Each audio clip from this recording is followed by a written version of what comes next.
Welcome back, coding champs. Now that you've learned the basics, it's time to jump into the action with Coding Platform. Whether you're using Scratch, Blockly, or any other platform, today you're going to create something awesome.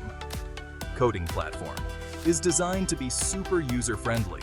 On the left, you'll find all the coding blocks or commands you need. Just drag and drop them into the workspace in the middle. And over here on the right is your stage, where you'll see your creation come to life. Step 1. Choose your character.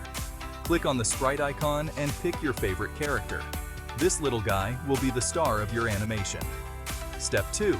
Let's make our character move. Drag the Move block into the workspace and snap it into place. Then hit the green flag to see your character in action. Step 3. Time to add some personality. Use the Say block to make your character speak. What will they say? That's up to you. Step 4. Let's make it fun. Add a Repeat block to loop the movement and watch your character do a little dance. Just like that, you've created your very first animation. Ready to take it to the next level?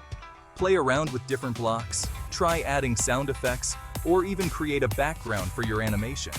The possibilities are endless. Don't forget to save your project and share it with us. We can't wait to see what you create. Keep experimenting, and we'll see you in the next lesson.